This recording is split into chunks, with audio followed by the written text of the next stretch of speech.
Well, hello. David Taub here, coming to you from nextlevelguitar.com. Hope all is well. What's up, good people? Hope everyone's rocking on. Today I want to talk about this.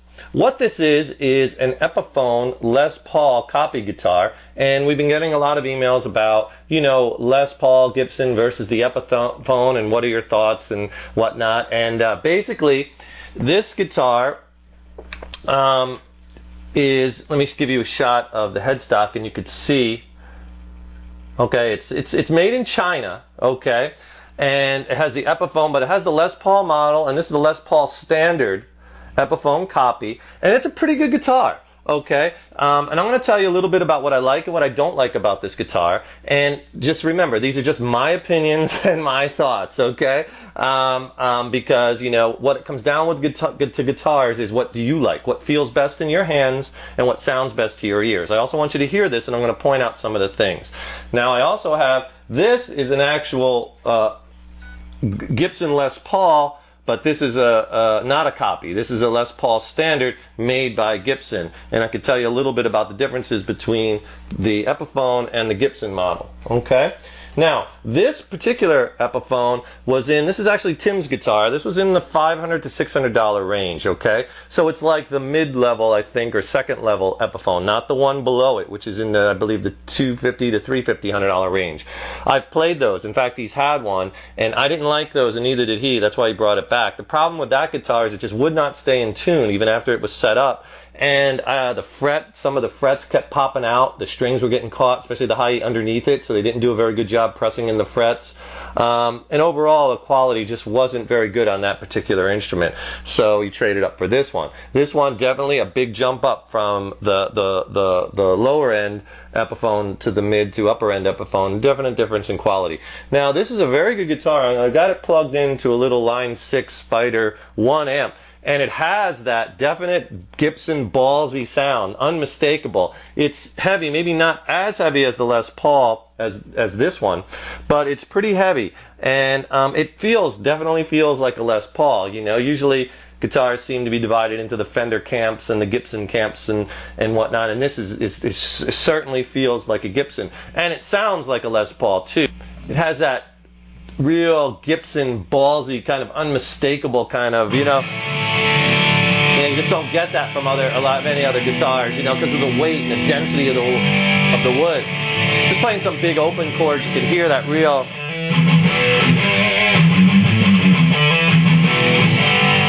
really,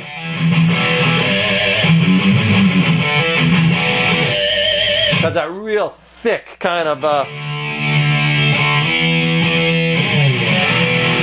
real thick Gibson-y kind of sound, Les Paul sound. Now, I was playing out of the back pickup here, and these pickups are actually pretty hot. This is one of the things I really like about this guitar, is the pickups sound really good. Not as hot as the Gibson Les Paul, but the Epiphone they're still pretty good. And the one thing I really like about this guitar, it has really good harmonic response. You could really get those harmonics, artificial harmonics, to really stand.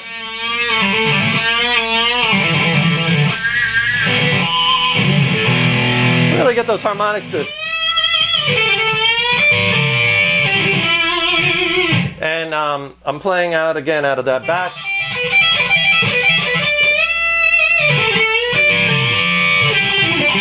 Just so you could hear a little bit of what this guitar sounds like. I was just playing out of the back pickup. I like that pickup a lot on this guitar. If I play out of the neck pickup, okay, I could get that.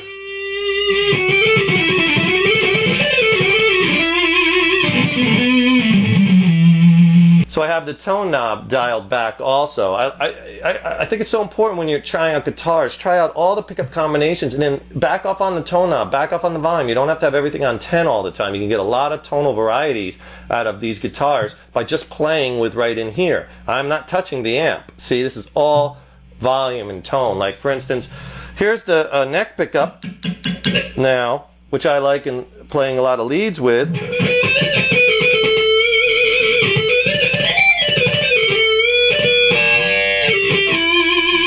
And I have the tone all the way off. Now if I put the tone all the way on,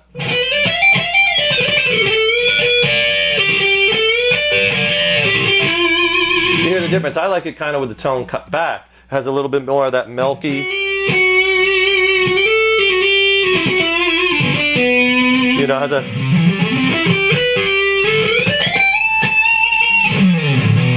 I really like that sound. You get that.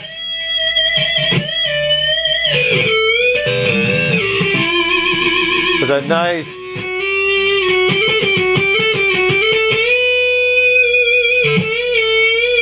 Notice the sustain. A lot of really cool. A lot of really good sustain out of this guitar. It really can really hold those notes and bend.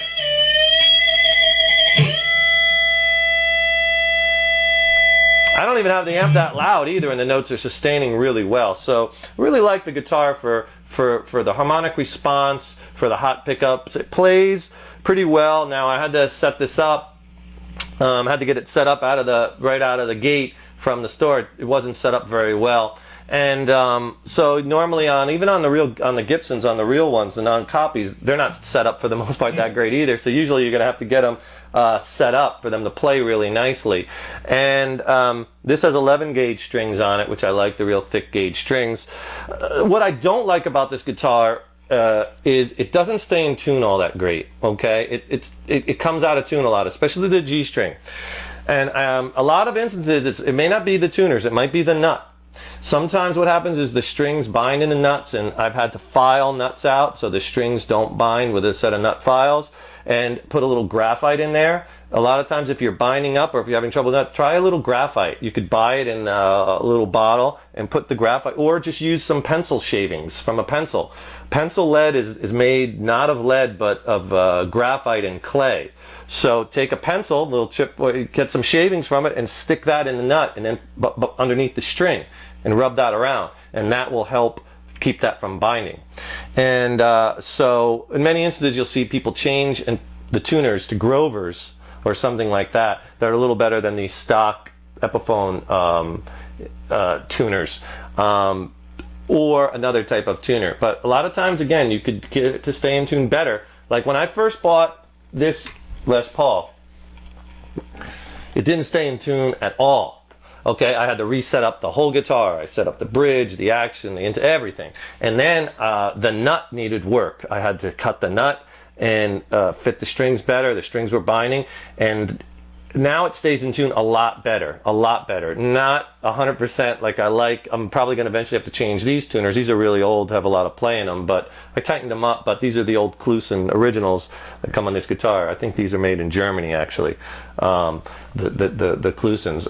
So your guitars, you know, if it doesn't stay in tune right away, that could be fixed. In some instances, if the cheaper models, it's a sign that, well, maybe the neck is flexing. It's just not, the woods aren't as strong. But the copy Epiphone versus the Gibson is sound wise is pretty close. The Gibson is a little bit, the pickups do scream a little bit more, and a little hotter, a little bit more character, but not bad. Remember, you're talking about, with this guitar, 3 times less the cost of this. You know, over time, this will hold its value more, and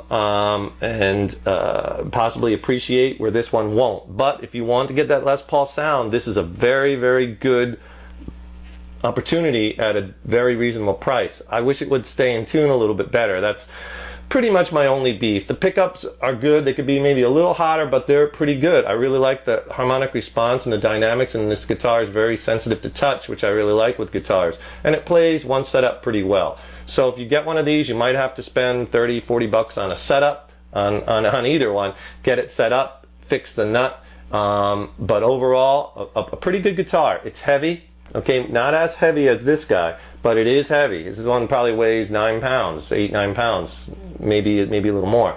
Otherwise, difference in quality between these two, yes. You know, the frets, like I said, they're not pressed in as well. A little bit different feel on the neck than this. This is a little, you know, again, you're talking about difference in, you know, you get what you pay for. But overall, a fine guitar. So if you want the sound of the Les Paul, but you don't want the price, so go to your nearest guitar store and play tons of guitars, like I always say, and find out what sounds best to your ears and what feels best in your hands. All right?